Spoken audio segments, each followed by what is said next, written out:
Halo TBJ Family, mari kita saksikan video berikut ini. Tanpa ada apa langsung error kan enggak. Itu sebenarnya sih dia sebenarnya. Kemudian di sini kalau kita lihat ya, Ibu tadi mengatakan ketika Tuhan memberikan roh kepada Adam itu gak ada masalah.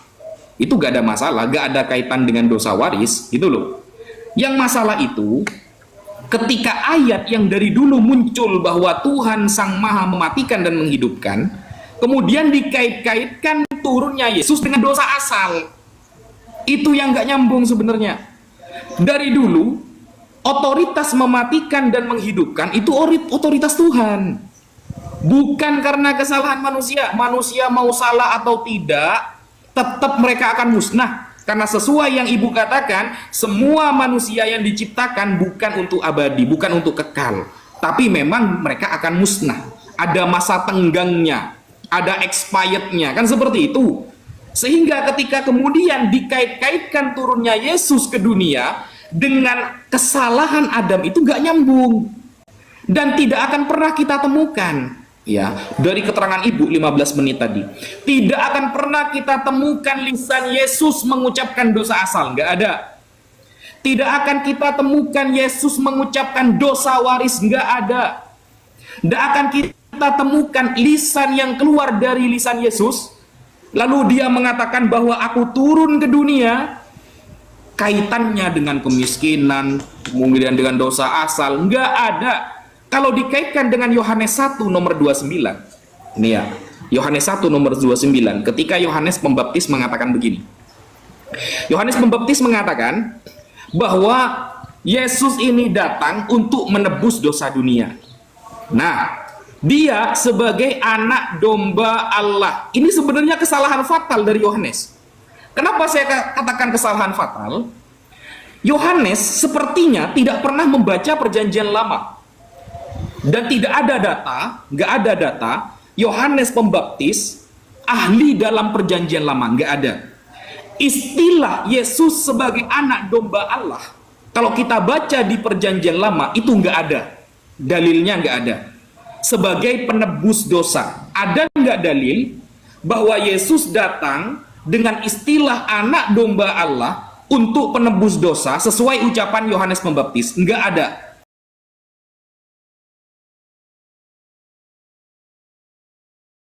Ya, akan dibunuh oleh Abraham itu bukan penebusan. Coba kamu baca surah As-Saffat ayat 107. Memang bukan, saya nggak bilang itu penebusan. Kebaca, apa kata Allah dengan katamu sama? Nanti saya surah berapa? Surah 37 ayat 107. Ayat 107. Bukan penebusan itu memang. Ya, makanya kita lihat yang benar katanya Gus Wafi apa kata si Allah nih?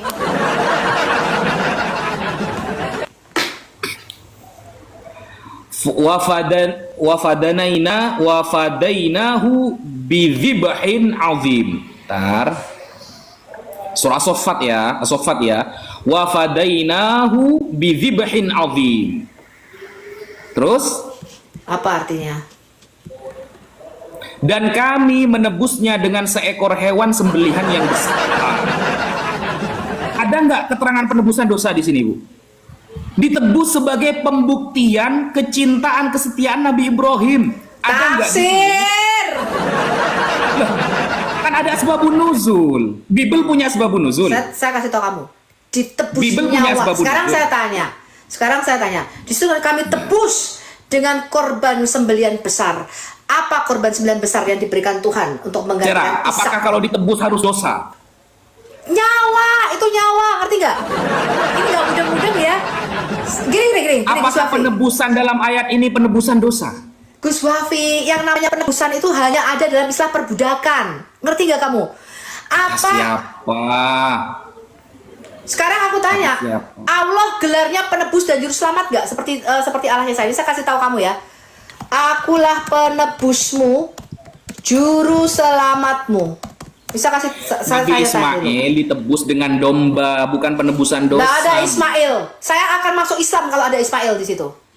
Oke lah, mau Ismail, mau Ishak terserahlah. Yang penting sama-sama. Saya bacakan kamu. Apa? Tunggu dulu. Mana ada ayat penebusan dosanya di sana gitu loh? Aku bacakan ya. Penebusan dosanya ada itu. Engkau akan mengetahui bahwa akulah rajamu, Akulah Tuhan, juru selamatmu dan penebusmu, yang maha kuasa Allah Yakub. Saya tanya, ketika Yesus berkata, aku menyerahkan darahku menjadi tebusan nyawa bagi banyak orang, siapa yang bisa menjadi penebus selain Tuhan? Ibu kayaknya jarang baca perjanjian lama kayaknya ini. Di perjanjian lama itu, Ishak sebagai penebus. No, aku bacakan. Coba di perjanjian lama, Bu, ketika Ishak disembelih, apakah itu penebusan dosa? Yes, itu lambang loh. Kamu nggak tahu? Mana ayatnya? Bentar. Ayatnya. Apa itu namanya? Kejadian 22 itu disebut akedah Yitzhak atau pengikatan Yitzhak. Itu adalah tipologi dari Mesias. Iya, coba kita baca sebentar. Ya, di tempat yang sama 2000 tahun setelah Abraham mau mengorbankan Ishak, di tempat yang sama di Gunung Moria, di Bukit Golgota, Allah mengatakan apa? Karena engkau telah memberikan anakmu yang tunggal kepadaku, maka aku juga akan memberikan anakku yang tunggal. Maka Yesus berkata, sebentar, apakah ini menebus dosa Ibrahim? Apa ditebus maksudnya diganti domba? Coba kita buka ayatnya. Yesus di dalam Yohanes 8 ayat 58 berkata, Abraham bapamu bersukacita karena melihat hariku. Hari apa itu?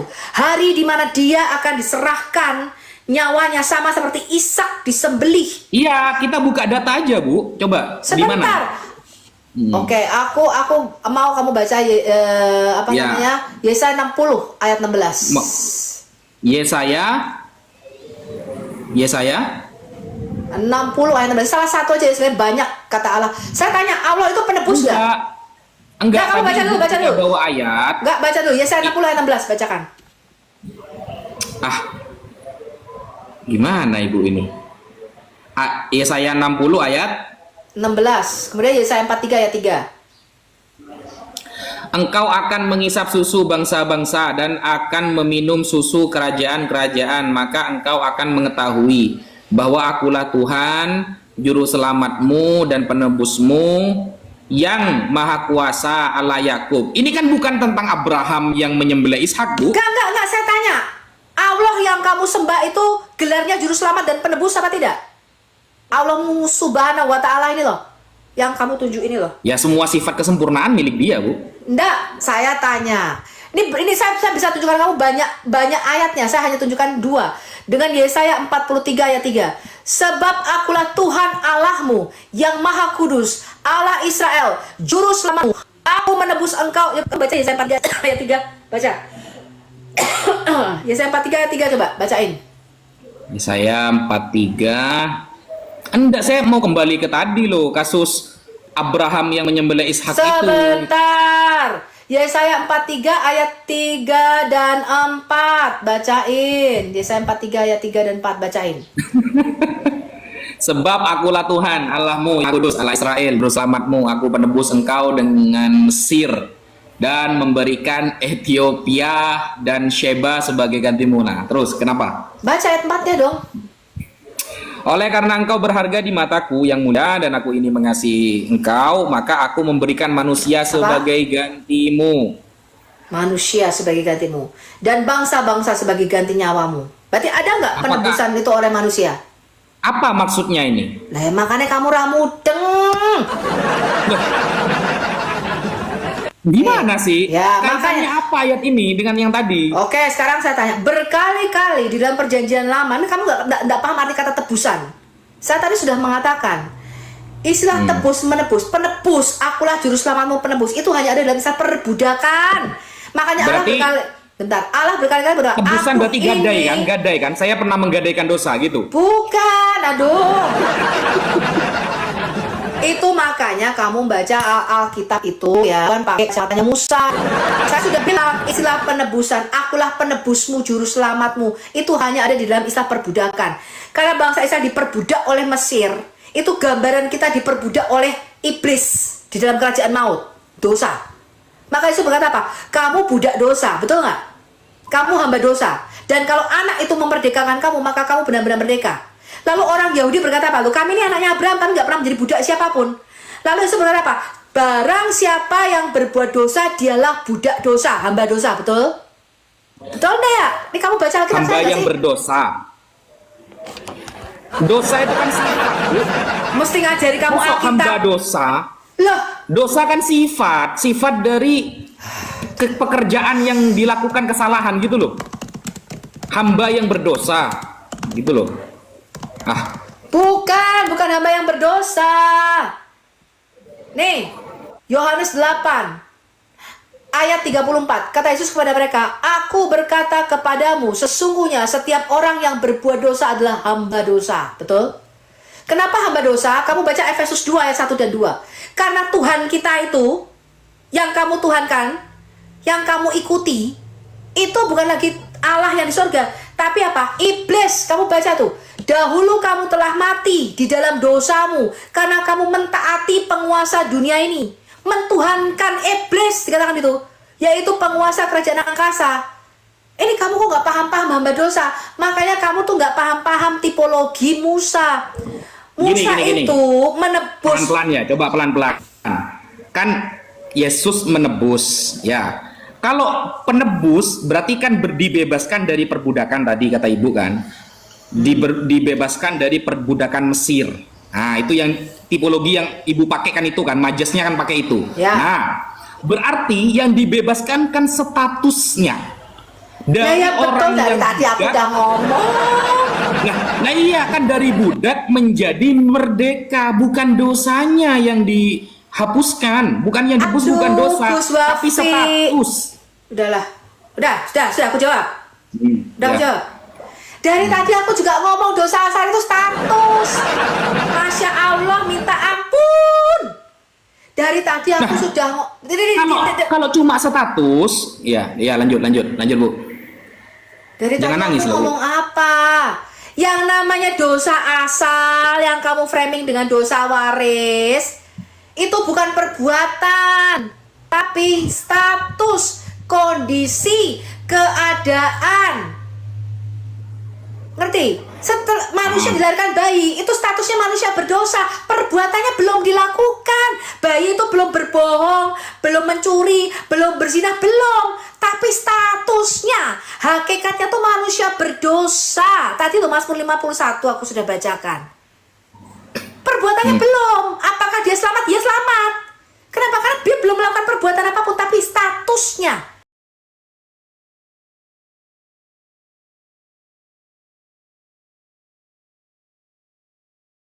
Bisa nggak beramal baik kalau kita tuh statusnya udah manusia berdosa?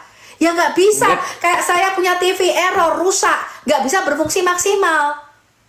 Berarti Dan Yesus tadi- cuma menghapus status ya ke dunia ya? Duh, Ya, Yesus berarti cuma menghapus status ya? Repot-repot ke dunia. dari ya? tadi 15 menit nggak mudeng. Yesus itu menebus apa yang ditebus. Dari tadi loh, kita Status. dari budak dosa, betul. Dia memerdekakan kita menjadi manusia merdeka. Setelah kita merdeka apa? Dia berikan Roh Kudusnya untuk apa? Supaya kita bisa dibenarkan dan bisa berbuat baik. Jadi perbuatan baik orang Kristen itu bukan untuk masuk surga, bukan beramal, bukan. Kamu statusmu tadi loh, kamu udah ngomong nih loh, budak. Kalau kamu tuh budaknya seseorang, baik, budaknya ini baik, nggak pernah nyuri uangnya tuannya, selalu taat sama tuannya ngomong apa dia ikuti. Tapi statusnya tetap budak dosa. Makanya Yesaya 64 ayat 5 berkata apa? Amal perbuatanmu seperti kain kotor, tidak bisa diperhitungkan Tuhan. Kenapa? Statusmu manusia berdosa. Maka semua amal perbuatan baikmu itu bukan tiketmu selamat, gak bisa. Ya, Nggak berarti bisa. Yesus itu menghapus status ke dunia ya? Dia mengubah dari kata budak. Makanya sebenarnya apa? Kamu bukan lagi hamba. Kamu bukan lagi budak dosa. Kamu adalah saudaraku. Karena budak, kamu nggak tahu apa yang Tuhan mau lakukan. Tapi kamu saudaraku. Yesus itu menjadi yang sulung. Manusia Adam yang sulung. Ngerti nggak? Satu kemanusiaan Yesus sangat amat penting. Kenapa? Dia harus memperbaiki prototipe manusia yang rusak ini. Adam yang pertama ini gagal. Karena kegagalan manusia pertama ini, dia menghasilkan kita anak cucunya yang produknya sudah error. Maka ini loh prototipenya harus diperbaiki loh kamu. Ya, Oke, ya. saya tanya, siapa manusia nggak error? Alkitab saya mengatakan semua manusia telah berbuat dosa. status kita manusia dan telah kehilangan kemuliaan Allah, betul? Ada nggak manusia yang mengatakan aku tidak punya dosa kecuali Yesus? Satu-satunya yang nggak punya dosa tuh Yesus. Makanya di dalam Quranmu dikatakan dia anak yang suci. Maryam ayat 19. Kenapa manusia satu-satunya Adam yang kudus, suci, katanya nggak pernah disentuh setan? Itu cuma kemanusiaan sang firman ini. Kenapa dia kudus? Kenapa suci? Kenapa tubuhnya kudus, darahnya suci? Lah kalau kamu darahmu dan saya PMI aja kamu belum tentu laku. Gini loh Bu, karena susahnya begini. Oke, di dalam hadismu dikatakan satu-satunya manusia yang suci kudus adalah cuma Isa Al-Masih, betul? Enggak, mana ada itu. Mana ada. Mana Muhammad itu kudus, suci? Mana? Muhammad itu manusia yang suci mana? Semua nabi itu maksum, terjaga dari dosa. Tidak ada. Semua nabi Coba, maksum. apa dosa Yohanes? Sebutkan. Satu aja, dosa Yohanes apa? Coba sebutkan satu aja, dosa Yohanes dalam Bible apa? Tidak semua dosa itu sebut kamu. Sekarang saya tanya, dosa yang dalam dosa dalam pikiran saya tanya. Kan Yohanes kan? Yohanes siapa? Yohanes Pembaptis apa Yohanes Rasul? Yohanes Pembaptis atau Yohanes Rasul? Kedua-duanya ada. Yohanes Rasul jelas dikatakan dia orangnya keras. Bahkan ketika dia sombong. Kenapa? Ketika dikatakan siapa nanti yang bakal duduk sebelah kanan kirinya Yesus ketika Yesus datang sebagai Raja Mesias? Dia minta duduk sebelah kanan. Ketika ada orang berkata, Tuhan, boleh nggak aku menurunkan api dari langit? Maka dia disebut anak-anak Boanerges. Betul? Ya, coba. Halo teman-teman TBC, bagaimana pendapat kalian mengenai video tadi? Silahkan masukkan di kolom komentar. Dan jangan lupa untuk terus mendukung channel ini dengan cara like, subscribe, dan bagikan video ini. Sangat menarik dalam dialog tadi mereka membahas tentang dosa asal, perbudakan dosa, dan penebusan yang dikerjakan oleh Tuhan Yesus, serta dampak dari apa yang dilakukan oleh Tuhan Yesus 2000 tahun yang lalu lewat pengorbanannya. Teman-teman yang diberkati Tuhan, Perjanjian Lama, Perjanjian Baru, dari awal mula penciptaan umat manusia, kejatuhan manusia ke dalam dosa, sampai kepada pemilihan umat Allah yaitu bangsa Israel, dan kepada hukum-hukum yang Allah perintahkan untuk dilakukan agar bangsa Israel tetap hidup dalam ketetapan-ketetapannya, hidup dalam kekudusan, bahkan sampai kepada pengorbanan Isa. Semua ini adalah benang merah yang saling berkaitan satu dengan yang lain. Mengapa saya bilang ini benang merah dan saling berkaitan satu dengan yang lain? Kalau kita berbicara mengenai rencana Allah, maka rencana Allah itu telah berjalan sejak awal mula ketika manusia jatuh ke dalam dosa. Allah memilih anaknya yang tunggal yang akan lahir lewat keturunan perempuan ini yang disebutkan di dalam kitab Kejadian itu, bahwa keturunan dari perempuan ini akan meremukkan kepala si ular. Teman-teman TBC, hal ini membuktikan bahwa Tuhan telah merencanakan penyelamatan, pembebasan umat manusia dari kutuk hukum, dari kutuk dosa yang diterima oleh manusia, bahkan diwariskan kepada anak-anak cucu mereka. Itulah sebabnya manusia itu disebut budak dosa atau hamba dosa. Status mereka adalah budak sebelum mereka dimerdekakan. Nah, hal ini tadi yang dijelaskan oleh Ibu Sofiatul ketika bangsa Israel mereka masih menjadi budak, dan Allah datang menjadi pembebas bagi mereka, menjadi juru selamat bagi mereka. Kalau kita mengingat cerita bangsa Israel yang diperbudak ya di tanah Mesir, mereka sangat menderita dan suaranya sampai kepada Allah. Allah memakai Nabi Musa untuk membebaskan bangsa Israel keluar dari tanah Mesir. Mereka dilepaskan dari perbudakan dengan tanda-tanda yang ajaib yang Allah nyatakan di hadapan mereka.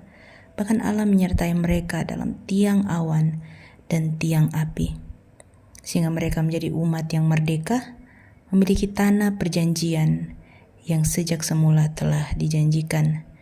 Teman-teman TBC yang diberkati Tuhan, ini adalah gambaran keadaan umat manusia yang telah diperbudak oleh dosa dan pada akhirnya dilepaskan lewat pengorbanan Tuhan Yesus Kristus yang menjadikan kita orang-orang yang merdeka dan memiliki hak sebagai ahli waris kerajaan surga. Teman-teman yang diberkati Tuhan, oleh sebab itu, sebagai orang-orang yang telah dimerdekakan, sebagai orang-orang yang telah ditebus, maka menjadi tanggung jawab kita untuk hidup di dalam kebenaran. Tuhan Yesus sendiri mengutus Roh-Nya ke dalam kita untuk memimpin kita hidup sesuai dengan perintah-perintah-Nya, mengingatkan kita akan firman yang Ia sampaikan. Dan biarlah lewat hidup kita, orang-orang lain memuliakan Allah, mengenali Yesus, karena kita adalah surat Kristus yang terbuka yang dibaca oleh semua orang. Terima kasih untuk teman-teman TBC yang terus mendukung channel ini. Tuhan memberkati kita semua. Shalom.